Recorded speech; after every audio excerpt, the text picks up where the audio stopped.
This is the Legion Go 2 guide that you need to get perfectly calibrated HDR at all brightness levels. Oh, and have you heard of Mura Effect? Yeah, you're probably suffering from it. This guide is going to fix that. That's right, we have the Legion Go 2 here today, and we are doing a part 2 of our HDR calibration guide just here, courtesy of Legion865 over on Reddit, because they are the ones that have done all this hard work. I'm just basically stealing all their information and giving it to you so that more people can get better calibrated screens for their Legion Go 2. Because we're all in this together as a community, right? So the previous guide that we did, again based on Legion865's information, was to calibrate the screen at 43% brightness. And that was where HDR was perfectly calibrated. But it only remained perfectly calibrated if it remained at 43%. Now, they've done more digging around and found a way of getting perfectly calibrated HDR at any brightness level, which is an absolute win. So I'm going to do my best to show you exactly what we need to do this yourself. Whilst I still recommend watching part 1, I am going to go through some of the basic stuff that we need to have done from part 1 to then get a proper calibration from this video. So you don't need to dart around between videos. You can stay here and we'll do it all here. So the first things we need to do is turn off some settings in AMD and Windows that will interfere with this process. So what we want to do is open up AMD software, the AMD Adrenaline app, and once you're in there, go to Display, scroll all the way down, and where it says Very Bright, turn that off. Mine's already grayed out because of another setting that we'll adjust in a minute, but if that's on, slide that all the way to off. I'd also turn off OLED power optimization and just turn off refresh rate auto switch as well. Just get rid of that. Now what you want to do is head over to settings, go to system, go to display, and where it says brightness, there's a little drop down. Just click on that and disable change brightness automatically when lighting changes. Turn that off, and also turn off change brightness based on content. It will either be a battery or always on or whatever. Just turn that off. Now you want to go to HDR and make sure it is enabled. So do you see where mine says on? Make sure you click that on. Once that's on, go into HDR. So you can just click on the little doodad and it will go into the HDR mode here. Now what you want to do is disable auto HDR, so just turn that off. And now we want to determine what brightness settings that we want to use. So for me, filming this under lights and the camera's aperture and shutter speed and all that, mine will probably differ because for you to be able to see the screen here, I can't run the Legion Go 2 at maximum brightness without completely changing my studio setup. It's a bit of a nightmare, right? So I actually film all these videos at a lower brightness setting, but that doesn't matter because this guide accommodates for this. But let's say you wanted to calibrate at 100% brightness because you really want 1100 nits HDR burning your retinas, right? Well, then you can do so. What you want to do now is open up the little side panel, you know, up here on the top right, the Legion Space side panel, go down one, and do you see where the brightness slider is? Just choose what brightness that you want there. So you can see mine's on 60% because I found 60% for me and my cameras to display the screen of the Legion Go 2 in the best way. But it's up to you where you want it, right? So you could max it out at 100. If you're going to choose 100, then what you need to do is on HDR content brightness, you need to whack that all the way up to 100 so that it matches this one, right? However, if you're going to choose anything under 100, then this HDR content brightness does not scale with that. We're going to have to manually mess around to make sure that it's going to hit the right calibration section, right? So choose what brightness you're going to use, whether that's 100%. If it is 100, then choose HDR content brightness to 100. If it's anything under that, then I will show you now the rest of the steps as well, right? So if you're choosing 100, stick this one on 100. If you're not choosing 100, leave this for the time being, and we will come back to this to find the right setting. I'm going to do 60 because I've already done it at 60. I know this works well. And also this is what I want to use it at. I want to use it at 60%. So now once you've determined what brightness setting you're going to use, you're then going to click HDR calibration. And this will open up the Microsoft Store for Windows HDR calibration. And we're going to click open. So now we're going to open HDR calibration and we want to click get started. On minimum luminance, we want to hit 0 because we've got an OLED display, so we want it on nothing. Next, we want to choose the maximum luminance. Now, if you've already set at 100 and put that content brightness slider to 100, then you'll be able to go ahead, click on this, right, and manually select 1100. Right, because that should be when that image goes completely white like this. However, if you've not chosen 100% brightness, 100% content slider, right, and you've chosen 60 like I have, you actually need to, whilst this is open, go back to that other setting, right, and then manually change this. So let me just mess around and put it to like, I don't know, let's put it to 100, right? Remember I'm on 60% brightness and I've just put that to 100, right? Do you see now that I have to put this all the way to like 2200 for it to get rid of that like image there, right? That's incorrect.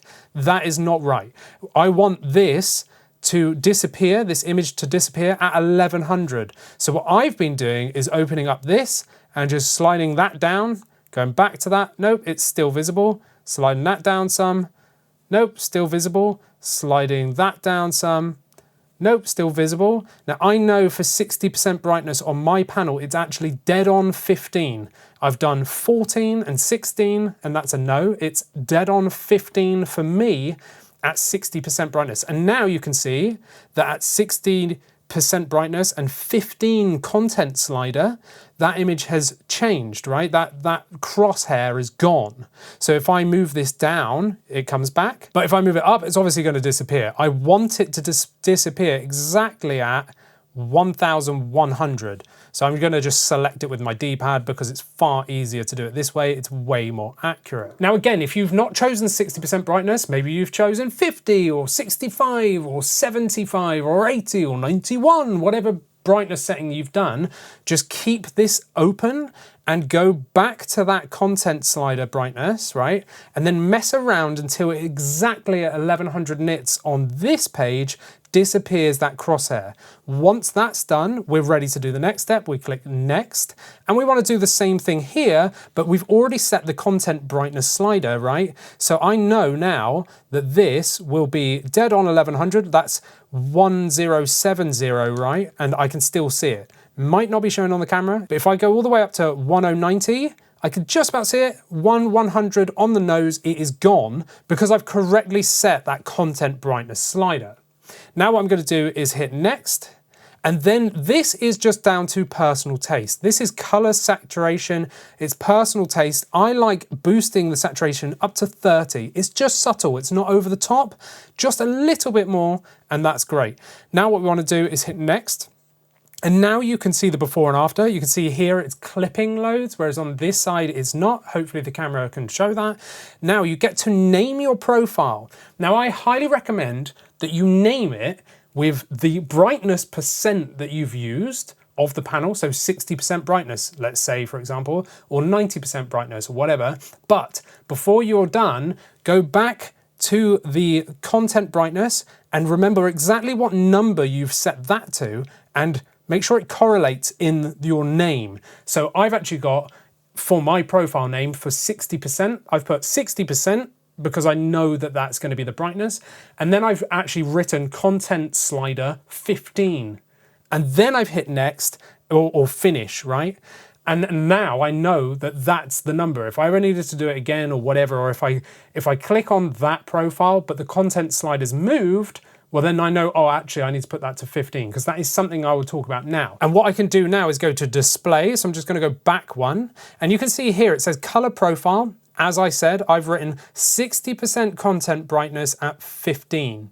So 60% brightness and then the other one at 15, right? And if I click the drop down, I've got another one because I've already set one for 100% brightness for when I'm not filming, if I want 100% brightness. So I've got 100% and then content brightness 100, which then means that I know. Because if I select content brightness 100, you may now not see the screen. It might be too bright, right? But I'm not too sure. But anyway, now I've selected that. Do you see, if I go to HDR, that the content brightness slider has not changed. It doesn't change with it. You need to manually do that.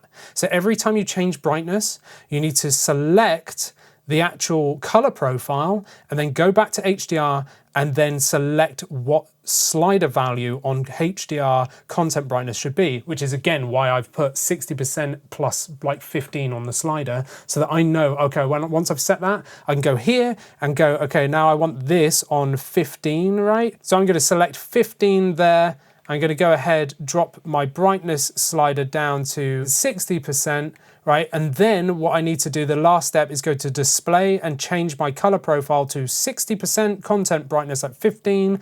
And now it's done. And that's what you do for every valuation. So if you really wanted to be pedantic or whatever, then you could go ahead and do this every 10%. You could have a 50% one, a 60% brightness, a 77% brightness, whatever, right? You can do whatever you like and they will save it there. Just remember, every time you change the brightness, you will manually have to change the color profile and manually go into the HDR menu and choose the slide evaluation that you've configured that matches that brightness slider. Now, I said at the beginning that this was going to fix Mura Effect, and that's correct, providing you've got the brightness slider like high enough, right? Because effectively, Mura, if you didn't realize, is actually when you enable HDR, it's causing that. So when you turn HDR off, you'll see that the Mura goes. So you can test this on yours. It probably won't show up too well on the camera here, but if you are seeing Mura, turn off HDR, it will go. Turn it back on, it will come back on, right? And that's because the Mura effect is effectively caused by the OLED pixels are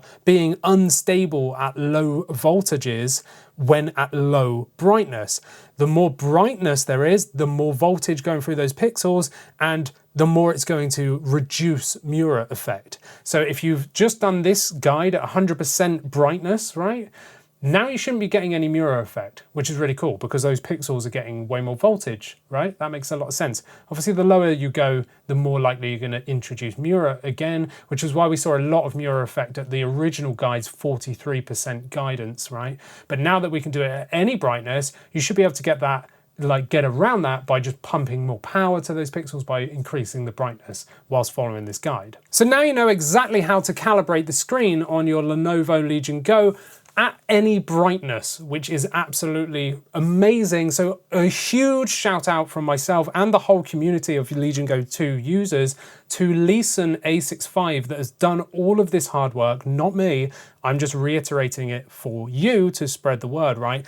And Leeson over on Reddit has actually gone way more in depth as to why this happens, why it works, and all the other stuff. So if you want incredible detail and depth around this method and how they came about to their findings, go and check out the Reddit links that I'll leave in the description, right? They'll be down in the description down there if you want to see more detail as well. And shout out Leeson or something. Say, I've come from the 128KB channel, Andy sent me, and yeah, thank you. So go send some love to Leeson865 over on Reddit. Hopefully this guide has been incredible help for you. I'm so happy now because I love this kind of stuff. Making tweaks to make things even better, and this Legion Go 2 screen is just phenomenal, and it's even better once it's calibrated correctly. That is one thing that I absolutely love about this, is just fine-tuning stuff, right? But anyway, that's enough rambling. I'm incredibly happy with this, so thanks again, Leeson. I'm so happy with this guide. It's brilliant. And yeah, let me know all your thoughts, everyone, down in the comments down below. Whilst down there, like this video, subscribe, become a member, and you get to chat to us over on our private Discord as well. And I'll see you in the next one. Thanks for watching.